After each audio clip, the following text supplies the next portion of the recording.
산청군과 인제대학교 인문도시 지원사업에서 진행하는 산업인문학당의 첫 강의를 맡은 민영인입니다. 반갑습니다. 제가 정한 주제는 중국 한시를 통해 본 중국의 문화와 시대상이다, 이렇게 정했습니다. 중국의 한시를 가지고 이야기할 때 보면은 항상 중국 성당 시기에 우리가 잘 알고 있는 이백과 두보 중심으로 해서 중국의 문화와 역사를 한번 살펴보겠습니다. 제가 강의를 하고자 하는 것은 어려운 중국 한시를 읽고 해석하는 것보다 시대를 잘못 만난 두 천재의 야망, 고뇌, 그리고 당시 중국의 문화를 인문학적 관점에서 살펴보고자 하는 것입니다. 목차는 제1강에서 중국 한시에 대해서 한시가 어떻게 만들어지고 한시라는 어떤 것인가 하는 형식을 한번 알아보도록 하고, 2강에서 200을 통해서 200의 삶과 작품 세계, 3강은 두보의 삶과 작품 세계, 제4강에서 작품을 한번 분석해 보겠습니다. 주요 작품으로서 장진조와 행로난, 그리고 정야사, 월화독작, 산중문답, 이렇게 200의 대표작을 한번 살펴보고, 6강, 7강에서는 두보의 대표작인 춘망, 월야, 춘야희우, 등고, 절구 등 악양루 등에 대해서 자세히 살펴보는 시간을 갖도록 하겠습니다. 중국 한시란, 도대체 한시란 무엇이고 한시는 어떻게 쓰는 것이고, 이런 부분에 대해서 우리가 기본적으로 한시에 대한 흐름은 어떻게 되는지 한번 살펴보도록 하겠습니다. 자, 한시라고 하면은 한자로 쓰여져야 되겠죠. 그래서 한자로 쓰여졌는데 그냥 산문처럼 쭉 쓴 시가 아니고 정해진 형식에 따라서 쓴 시다, 이렇게 볼 수가 있겠고, 꼭 중국에서만 쓴 시가 아니라 한국이나 일본, 베트남 등 한자 문화권에 있는 나라에서 쓰여진 시들도 다 통칭해서 한시라고 합니다. 그리고 이 한시의 특징은 운율이 있다는 운문문학이다, 이렇게 정의를 할 수가 있겠습니다. 중국에서는 중국 문학 중에서 보면 각 시대별로 대표적인 문학이 있습니다. 한나라에는 문, 당은 시, 송은 사, 원은 곡, 명청시대에는 소설. 그래서 우리가 일반적으로 시라 하면은 당시라 하고 사는 송사, 이렇게 이야기들을 많이 하고 있습니다. 한시의 기운을 보면은 시경과 초사를 가지고 한시의 기운이다, 이렇게 이야기를 합니다.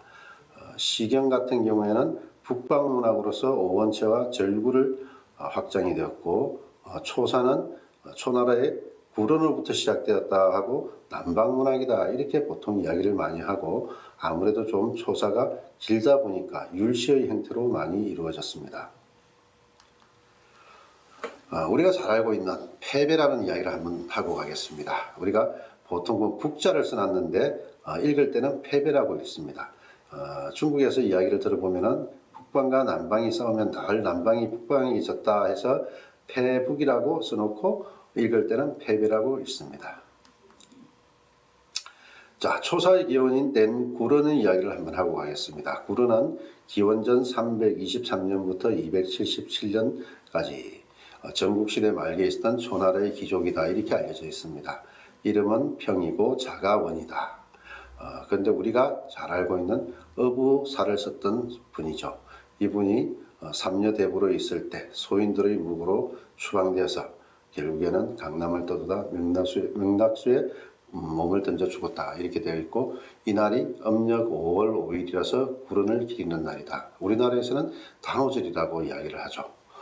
보통 우리는 단오절은 이때가 모내기가 끝나고 조금 있으면은 아마 이제 단오절이 오는데, 여자들은 창포에 머리를 감고 그네를 띠고 남자들은 씨름을 하며 하루를 즐겁게 보내는 그런 단오절인데, 중국에서는 실제 단오라는 이야기가 구론을 기리는 날입니다. 그래서 구론이 명나강에서 익사했기 때문에 물고기가 구론의 시체를 뜯어먹지 못하게 하기 위해서 대나무 잎에다 찰밥을 싼 쫑쩌, 그림에 나오는 쫑쩌라는 것을 강물에다 던져주는 그런 풍습이 생겼습니다. 자, 어부사 중에서 우리가 마지막 문장에 제가 좀 좋아하는 문장인데 이 부분을 보면은 창랑지수청에 가이탁오영, 창랑지수탁해 가이탁오족 이렇게 이야기를 합니다. 창랑의 물이 맑으면 나의 가끈을 씻으면 되고 창랑의 물이 탁하면 나의 발을 씻으면 된다. 좀 어떻게 보면 구런이 너무 자기의 자존심이나 자기 꿈꾸는 의지만 가지고 세상과 이렇게 타협하지 못하고 그러다 보니까 결국에는 소인배들의 모함을 받아서 이렇게 조정에서 쫓겨나는 그런 수모를 당한 것이죠. 그래서 이 이야기는 좀 세상의 흐름에 따라서 같이 세태에 따라서 하면 되지 않느냐.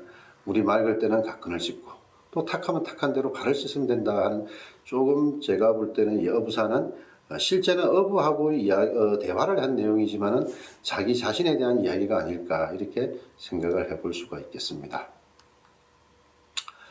시경은 춘추시대 황하 중류 지방의 민요를 중심으로 모은 집이다 이렇게 해서 시의 경전이라고 할 수가 있는 거죠.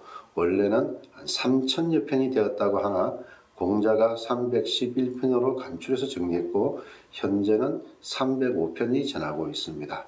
우리가 보통 시경을 이야기할 때 공자가 이야기했던 것은 시와 예와 악이다 이렇게 이야기하며 형식은 질서와 조화의 추구, 내용은 현실 사회의 개선이다 이렇게 볼 수가 있습니다.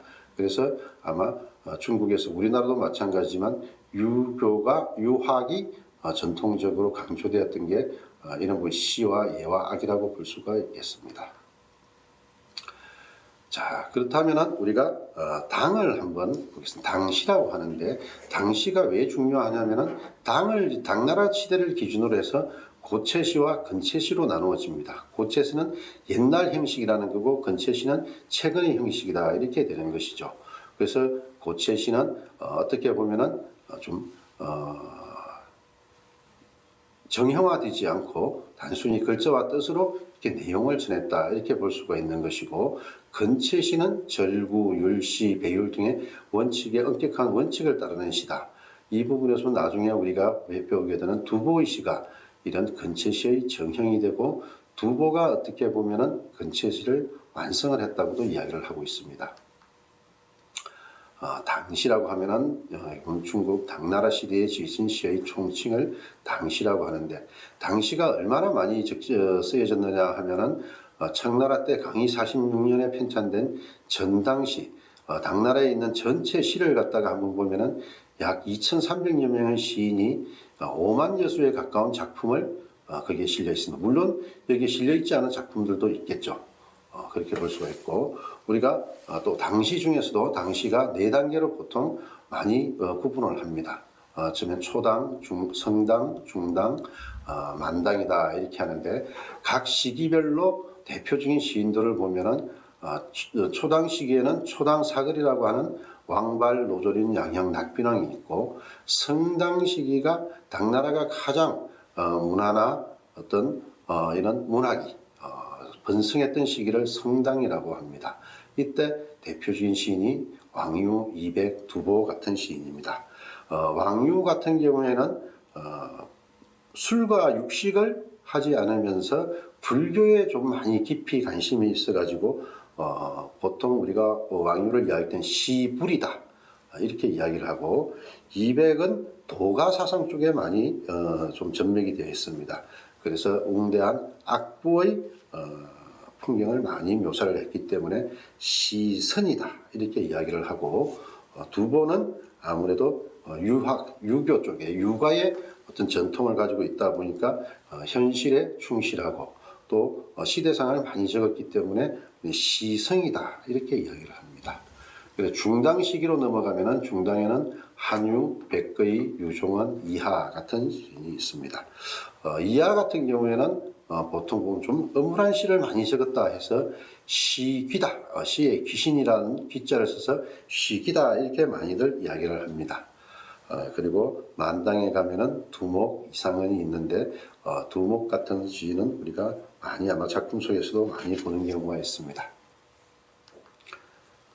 건채시를 한번 살펴보겠습니다. 그러면은 건채시가 우리가 일반적으로 한시를 짓는다 하면은 대부분 이 건채시를 말하는 겁니다. 건채시에는 보면은 4줄로 된 절구, 그리고 8줄로 된 율시, 12구 이상으로 된 배율이 있는데, 또 여기서 5자로 된 5원, 7자로 되면은 7원이라고 합니다. 그래서 5자로 된 4줄 시면은 5원 절구다. 그리고 7자로 된 4줄이면 7원 절구다. 이렇게 이야기를 보통 많이 합니다. 절구는 4구다 보니까 각 구를 기성정결로 해서 기구성구, 정구, 결구라고 이야기하고, 율시는 2구를 한 연으로 해서 수련, 합련, 경련, 미련 이렇게 이야기들을 합니다. 배율의 경우에는 실을 갖다 늘려서 하는데 무한정 늘리는 것이 아니라 맨 앞에 있는 수련과 미련을 제외하고 가운데 있는 부분을 갖다가 합련과 경련을 늘려서 쓰고, 전부 다가 마찬가지로 한시의 원칙에 따라서 대비가 되게끔 대우법을 사용한다. 이게 특징입니다. 우리가 아무래도 건채시를 설령 한시를 짓지 않더라도 한시를 보면서 이거는 한시의 어떤 형태를 따르고 있구나 하는 것을 알려면은 원칙을 한번 살펴보면 되겠습니다. 사실상 건채시의 형식은 너무 어렵기 때문에 세세한 부분까지 하기에는 너무 좀 힘이 들기 때문에 간단하게 중요한 부분만 이야기를 하겠습니다. 아분, 우리가 운자라고 하는 거죠. 그래서 항상 끝에 운을 맞춰야 된다. 그 다음에 평척이라 하는 것은 평성과 척성을 원칙에 따라 적용을 해야 된다. 대우품은 형식과 내용에 있어서 대응 구조를 가져야 된다. 이렇게 이야기를 합니다. 자, 아분은 짝수고의 마지막 글자는 무조건 평성으로 해야 되는데 여기에 쓸 수 있는 글자가 정해져 있습니다. 백유군이다 이렇게 되고, 항상 발음이 비슷하게 같은 부분을 써야 된다. 이걸 이룬도저다 이렇게 하고, 경우에 따라서는 첫째 구 마지막에도 아분을 넣기도 합니다. 그리고 문자가 들어가지 않는 홀수고의 마지막은 무조건 척성이어야 된다. 이렇게 평수어는 106자가 정해져 있는 글자다 보니까 실질적으로 한시를 적는 데 있어서는 제한이 상당히 많습니다. 우리가 평척이라고 하면은 평성과 척성이라고 이야기하는데, 실제 현대 중국어에서도 보면은 우리가 사성이 있습니다. 사성을 현대 중국어와 비교해 보면은 평성은 중국어의 1성과 2성이 지금 평성이다 이렇게 볼 수가 있겠고, 3성 같은 경우는 상성, 4성은 거성이다. 그리고 입성은 현대 중국어에서는 없어졌지만은 우리나라 발음으로 했을 때 기역, 리얼, 비읍 받침이 들어가는 것은 전부 입성이다 보시면 될 것 같습니다. 자, 평척의 표기. 평척은 이렇게 편의상 이렇게 표기를 합니다. 그래서 우리가 보통 보면 이렇게 이야기할 때 평평, 척척, 평평척, 척척, 평평, 평평척 이런 식으로 우리가 읽기도 합니다. 자, 실제 평척이라는 거 우리나라 사람에게서는 사실 좀 많이 힘듭니다. 그런데 왜 그럼 중국에서는 이렇게 평척을 갖다가 했을까? 아까 이야기했듯이 중국은 원래 중국어 자체가 성조가 있다 보니까 그 사람들은 그냥 말을 하면은 성조가 형성이 되다 보니까 아무래도 듣기에 좋고 할 수 있는 그런 리듬감이 있게끔 하기 위해서 평척을 사용했는데, 우리는 이런 성조가 없다 보니까 실제 외워서 해야 되다 보니까 한시가 어렵게 느껴집니다. 두보 춘망 같은 경우에 보면은 우리말로 적어놓은 걸로 하면은 국파산하제 성춘초목심 이렇게 밋밋하게 읽어지죠. 그런데 이걸 아래쪽에 있는 중국어 발음으로 읽어본다면은 고포산허자이 청춘 차오무션 이렇게 글 자체가 이미 평칙이 이루어집니다. 자, 대우라는 것은 어차피 문장이 서로가 대꾸가 되게끔 이루어진다 이런 표현이라고 보시면 되겠습니다. 대를 이룬다. 즉 형식도 대를 이루지만 내용도 대를 이루어야 된다. 앞에 붙은 춘망을 가지고 한번 본다면은 국파산하제 성춘초목심 되는데, 국가성은 인공물이다. 나라와 성벽은 전부 인공을 만드는 거고, 산하와 초목은 자연물이다 보니까 앞과 항상 대우가 된다 이렇게 볼 수가 있겠고, 파는 상실감, 재는 존재니까 마찬가지로 이것도 대우가 된다. 그리고 봄은 생동감이 있고 심은 아주 우거져가 있으니까 정적이다. 동적인 것과 정적인 것의 대우를 이루었다. 이렇게 보면서 전체적으로 시 전체의 형식도 이렇게 대우가 이루어졌지만은 내용에 있어서도 자연의 안정성과 인간의 불완전성 이렇게 대우를 이루었다. 이게 보면 되겠습니다. 자, 그래서 보통 보면은 원칙 중에서 가장 중요하게 여기는 것이 이사구동 이륙동이다. 글자 그대로 2와 4는 같으면 안 되고 2와 6은 같아야 된다. 이렇게 되는 거죠. 그래서 여기 부분은 무슨 말인가 좀 어려운데 이 부분을 실질적으로 한번 나중에 뒤에서 한번 보도록 하고요. 또 135분론이다. 135는 따지지 않는다. 그냥 135는 마음대로 해도 된다. 이런 의미라고 보시면 되겠습니다.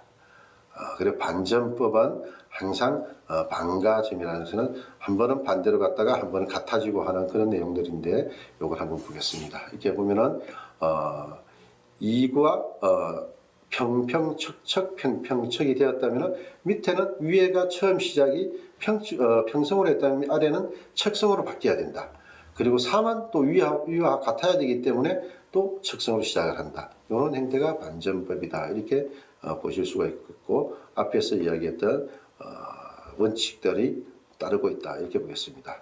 그런데 실질적으로 한 시를 보면은 이 원칙이 정확하게 다 원칙을 지킨 시들이 찾기가 힘듭니다. 대부분 보면은 그래서 평척이 제대로 안 된 경우는 실척을 했다 하는 경우도 있고 또 따라서는 운이 잘 안 맞는 경우도 있고 그런 경우가 많이 볼 수가 있을 겁니다. 그런데 그럼 위 어려운 시를 한 시를 갖다가 왜 우리는 한 시를 해야 되느냐 보면은 중국에서는 실제 지금도 보면은 초등학생과 중학교 학교에서도 시를 배웁니다. 우리나라에서도 시를 배우기 때문에 우리가 시를 외우고 그렇게 학교에서 많이 하는데 중국에서도 심지어는 초등학생 이게 보면 중국에 있는 인터넷에 나와 있는 건데 중국 초등학생들이 반드시 외워야 되는 고시 75수 해가지고 참고서처럼 이렇게 나와 있습니다. 그리고 중학교에서도 마찬가지로 한 70수 정도 그러다 보니까 적어도 초중학교에서 배우는 시가 약 한 150수 정도 된다 이렇게 보면 되겠고 또 이렇게 수업을 하는 광경인데 실질적으로 그럼 시를 외우는 부분이 결국에는 시험에 나온다는 이야기가 되겠습니다. 시험에 나오니까 외워야 되는 것이겠죠. 학교에서만 그런 것이 아니고 실제 중국에서는 상당히 우리나라에서도 마찬가지지만은 정치 지도자들이나 아니면 일반인들 사이에서도 이런 한신을 가지고 많이 인용을 해서 대화를 할 때나 아니면 연설문에서 사용을 합니다. 특히 중국어 같은 경우에는 초급과 중급에서는 어떤 단어의 어휘력이라든지 아니면 발음이나 이런 부분도 중요시 여기지만 고급 중국어라고 하면은 대부분 사자성어나 속담이나 이런 한시들을 인용을 해서 이야기하기를 좋아합니다. 그래서 시진핑 주석이 2014년 7월 4일 우리 한국을 방문해서 서울대학에서 강연을 했는데 아무래도 서울대에서 강연을 하다 보니까 200의 행로난이라는 시를 갖다가 인용을 했습니다. 그 마지막에 보면은 장풍파랑 해유시 직계운범 제창에 긴 바람이 파도 부술 그날 정령이 있을 터 구름 돋벼 펴 올리고 푸른 바다 건너리라. 이 부분은 결국 젊은이들에게 어떤 기상을 갖다가 이야기한 것이라고 보겠죠. 바다에서 파도가 바람이 일면서 보면은 돛을 올리고 아주 무궁무진하게 뻗어나가라 이런 의미라고 보면 되겠습니다. 어떻게 보면은 서울대 강연에 제일 어울리는 그런 구절이 아닌가 이렇게 볼 수가 있겠습니다. 그리고 작년에 2014년 11월 11일 날 에이펙 총회 겸해서 두보초등에서 한중일 지도자 3사람이 만났습니다. 우리 문재인 대통령하고 또 일본의 아베도 갔었는데 이때 보면은 앞에 있는 학생들이 초등학생들인데 두보의 시에 나오는 절구를 낭송을 했습니다. 3개국으로 낭송을 했는데 그 중에 보면 절구 3수 중에서 나온 건데 양계 황녀 맹치류 일행백로 상청천 해가지고 두 마리 깨꼬리남 푸른 부들에서 울고 백로는 일렬로 푸른 하늘을 날아가네 해가지고 아마 이 부분을 상계국 정상들 앞에서 학생들이 낭송을 하는 이런 모습도 봤습니다. 두보초당 하면은 또 영화로도 만들어졌습니다. 2009년에 만들었던 영화 호우시절이라는 영화가 있는데 거기에 보면은 춘야 희우를 가지고 만들었습니다. 그리고 정주영 회장 같은 경우에는 우리 강소성 소주에 있는 한산사가 있는데 한산사 앞에서 장계라는 사람이 과거에 떨어지고 나서 좀 의기소침한 그런 마음을 지은 시가 풍교야박이라는 시가 있습니다. 그런데 이 시를 고 정주영 회장 같은 경우에는 액자로 걸어두고 자기가 힘들거나 어려울 때 항상 이 시를 봤다고 합니다. 그리고 2011년에 마이아트 경매에서 15억 6천만 원에 낙찰된 우리나라 19세기 때 조선 청하 백자가 있는데 거기에도 보면은 이 한산사의 식구가 들어가 있습니다. 그렇게 보고 또 경남 양산에 있는 통도사의 벽화에도 풍요 야박도가 그려져 있습니다. 이렇게 봤을 때 한시라는 것이 결코 당나라 시대나 아니면 특권층이나 일부에서만 사용하는 것이 아니라 우리 전반적인 사회에서 한시를 많이 인용을 하고 있다. 그렇기 때문에 인문학 분야에서는 적어도 중국의 한시의 어떤 형식이나 내용을 조금은 알고 있는 것이 좋겠다 해서 제가 이번 강의의 주제로 한시를 정했고 한시를 가지고 이번 첫 강의에서는 간단하게 한시가 어떻게 형성이 되었고 한시는 어떻게 이루어지는지 형식과 내용에서 살펴봤습니다. 그리고 2강과 3강에서는 우리 200가 두보를 중심으로 해서 한번 살펴보고 나머지 작품 분석도 가볍게 해보도록 그렇게 하겠습니다. 1강은 여기서 마치도록 하겠습니다. 감사합니다.